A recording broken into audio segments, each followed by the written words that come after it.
eksperimen 12.1. Jadi kamu boleh buka muka surat 267. Muka surat 267. Jadi dalam muka surat 267 tu dia combine sekali antara variasi selanjar dengan variasi tak selanjar. Tetapi disebabkan cikgu ni ikut buku rujukan, jadi dia ada asing lah antara variasi selanjar dengan variasi tak selanjar. Jadi kita pergi dulu kepada variasi selanjar. Jadi variasi selanjar ni atau continuous variation, dia selalunya ciri-ciri bagi manusia tu ditentukan oleh ciri genetik. Dia ada ditentukan oleh genetik dan dia juga ditentukan oleh persekitaran. Dia kedua-dua ni akan menentukan ciri bagi seseorang tu. Sebagai contoh, ketinggian orang tu, berat badan orang tu. Jadi dia ditentukan oleh genetik dan persekitaran. Okay, genetik dan persekitaran dia di dalam variasi selanjar. Jadi apa tujuan eksperimen ni? Tujuan eksperimen ni adalah mengkaji variasi ketinggian dan berat badan dalam manusia. Jadi kita akan kajilah variasi. Variasi ni kepelbagaian nilai ataupun kepelbagaian ciri bagi ketinggian dan berat badan. Okey? Kalau kamu tengok ketinggian orang, kita ada kemungkinan 161. Ada orang mungkin 161.3. Ada orang 161.4. Jadi, dia tidak ada nampak sangat perbezaan yang ketara antara 161 dengan 161.3 dengan 161.4. Tidak nampak sangat perbezaan yang ketara. Jadi, dia untuk variasi selanjar tu, dia boleh jadi perbezaan tu tidak ketara. Berbanding dengan variasi tak selanjar ni dia sangat berbeza dia punya perbezaan. Sebagai contoh, perbezaan melibatkan jenis darah. Ada orang darah A, ada orang darah AB, ada orang darah B, ada orang darah O. Jadi darah A dengan darah AB ni totally different. Memang betul-betul berbeza. Memang betul-betul berbeza. Darah AB dengan darah B ni memang berbeza. Dia tak boleh orang tu dia ada tengah-tengah sikit. Dia ada degree sikit. Jadi A, B.3 tak ada. Okey? Dia tak boleh macam tu. Boleh ya? Jadi apa pernyataan masalah dia? Bagaimanakah ketinggian dan berat badan antara murid berbeza dalam satu kelas? Jadi kita nak guna untuk murid lah perbezaan dalam satu kelas. Hipotesis dia, ketinggian dan berat badan antara murid dalam satu kelas menunjukkan perbezaan yang tidak jelas. Tu cikgu cerita tadi. Dia kemungkinan boleh ada perbezaan yang tidak jelas. Ada orang tu kelihatan, satu orang dengan orang yang lain kelihatan ketinggian dia sama. Mungkin kalau betul-betul kita ambil pembaris dan ukur, ada 0.3, 0.4 macam tu sahaja. Dia boleh jadi tidak jelas. Okey, kemudian radas. Bacalah ya, bahan. PEM boleh ubah, dimanipulasikan bilangan murid, bergerak balas ketinggian murid, berat badan. Dimalarkan umur dan jantina. Jadi yang ini dia berbeza sedikit. Okay? Sebab kita nak buat variasi selanjar ni, kita nak buat graf yang melibatkan variasi selanjar ni, dia ada, kita kena guna histogram. Okay? Kena guna histogram. Kena guna ilmu daripada histogram. Jadi bila guna ilmu daripada histogram dan dia melibatkan julat yang bawah dan julat yang atas. Betul ke julat ya? Okey, nilai bawah dan nilai atas. Dia ada nilai bawah, nilai atas. Yang ini pula akan jadi nilai bawah, dia ada nilai atas. Ya? Macam mana dia boleh dapat macam tu? Yang ni matematik lah. Cikgu nak cerita lebih-lebih, ini matematik dan dia lagi spesifik dalam dunia statistik sebenarnya. Dalam dunia statistik.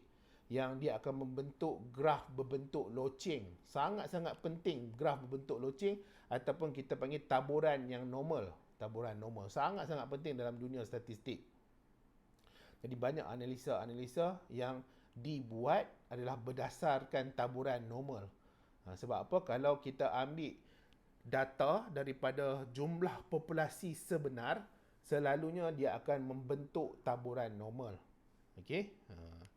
Kalau dia tak membentuk taburan normal tu, data kita terlalu sedikit. Okey, jadi kemungkinan dia ada kita panggil sebagai outliers. Dia luar daripada range, luar daripada julat. Okey, jadi kita kena tukarkan maklumat kita ni, ketinggian ni dalam bentuk julat yang ini. Okey, dalam bentuk julat. Cikgu tak nak ceritalah macam mana nak bentuk julat ni, bukan matematik ya. Ini biology. Patutnya kamu belajar benda ni dalam matematik. Dia ada formula dia tu. Apa benda pun cikgu tak ingat lah formula dia apa ya. Kita tengok apa selang kelas kita nak ada, berapa kita punya nilai minimum, nilai maksimum kita nak guna. Itu semua cikgu tak nak ajar lah sebab ini biology. Okey, sekarang ni dia nak ukur ketinggian bagi 30 orang contohnya. 30 orang pelajar. Jadi kita nak ukur ketinggian 30 orang pelajar. Jadi pelajar yang pertama ketinggiannya kemungkinan 146. Pelajar yang kedua kemungkinan ketinggiannya 152. Pelajar yang ketiga ketinggiannya kemungkinan 157. Ketinggian yang seterusnya 160. Ketinggian 158. Kemudian seterusnya 158. 152. Kena ukur lah, kena ambil lah maklumat data tu setiap orang. Berapa dia punya ketinggian. Dan kemudian kita kena ada selang kelas ni. Bawah daripada 148, 149 hingga 150, 151 hingga 152, 153 hingga 154. Jadi di sini ni nilai dia akan jadi apa? Dia akan jadi 148. Kemudian di sini dia akan jadi 1 kan, sorry.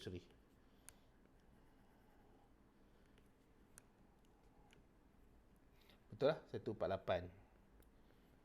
Okey, yang ni 149 hingga 150. Okey, kemudian yang ni 151 lah ya, 151 hingga 152 dan seterusnya. Kita cikgu tak nak ajar lah, itu matematik kan.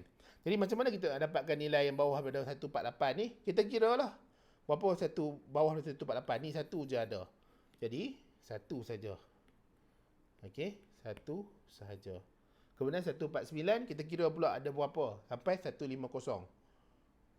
Kita kira kita dapat 2. Lepas tu 4, 6, 7, 5, 3, 1. Okey, kemudian kita buat pula yang berat. Okey, buat pula berat. Ni paksi X, paksi Y, paksi X, paksi Y, paksi X. Jadi ni tak ikut dah, dimanipulasikan. Yang bergerak balas tak ikut dah yang biasa. Kalau yang biasa, X ni mesti dimanipulasikan. Tapi ni tak boleh. Okay, tak boleh kita letakkan X sebagai dimanipulasikan. Jadi X ni dia mesti kat sini dia tinggi. Okey, sebab apa? Kita nak buat taburan normal punya graf. Sini adalah berat badan dalam kilogram, ya. Okey, sekarang ni kita buatlah table dia. Kita masukkan nilai. Masuk nilai. Dan kamu nampak dia akan ada bentuk loceng nanti. Dia akan ada bentuk loceng. Sama juga dekat sini, dia akan ada bentuk loceng. Boleh cuba buatlah. Kamu janganlah terlalu mengharapkan cikgu nak terang kepada kamu saja. Bukan cikgu nak buat ataupun nak jawab soalan melibatkan amali ni. Cikgu nak terang kepada kamu saja. Dan kamu kena ingat juga, kalau kamu buat eksperimen dalam kelas, tak semestinya kamu akan dapat bentuk loceng. Tak semestinya kamu akan dapat bentuk loceng. Sebagai contoh, dalam kelas kamu ada adik-beradik kembar. Kembar tiga dan ketiga-tiga kembar tu dia tinggi daripada 161. Sebab ayah ada Mak Saleh. Jadi dekat sini ada 3. Jadi dia akan naik kat sini. Dia tak dapat dah graf dalam bentuk yang normal. Disebabkan kita ada sesuatu yang kemungkinan data tu diganggu. Dia ganggu data kita. Ya, kemungkinan. Tetapi kalau kita ambil, kita nak dapatkan bentuk graf yang betul-betul macam loceng ni, kita kena besarkan sikit kita punya bilangan pelajar. Okey, bilangan pelajar. Dan selalunya bila data dalam keadaan yang besar, dia akan menunjuk kepada bentuk loceng. bentuk loceng. Okey. Jadi kita boleh dapat lah julat yang paling tinggi sekali, julat ketinggian yang paling tinggi sekali 155 hingga 156. Okey. Jurat badan pula yang paling umum sekali, yang paling banyak sekali kita ada 45 hingga 46. Jadi kedua-dua graf ni membentuk lekung tamburan normal. Membentuk lekung tamburan normal. Okey. Jadi kesimpulannya, ketinggian dan berat badan murid dalam satu kelas menunjukkan perbezaan yang tidak jelas. Kita cerita balik tentang hipotesis. Hipotesis diterima. Jadi hopefully kamu boleh faham lah tentang variasi selanjar ni. Jadi graf ni cikgu beritahu sekali lagi, kalau kamu buat untuk kelas kamu, tak semestinya kamu dapat yang sama. Tak semestinya kamu dapat yang sama dengan dataset yang ada ni. Dia boleh dikatakan kemungkinan tak dapat lah. Kemungkinan tak dapat. Dia kalau nak dapat dalam bentuk yang taburan normal ni, selalunya kena ada satu dataset yang sangat-sangat besar. Ya, barulah kita boleh dapat taburan normal ni, dan selalunya macam itulah keadaan dia. Okey, habis untuk eksperimen 12.1 untuk variasi selanjar. Nanti untuk last video untuk tingkatan 5 ni variasi tak selanjar.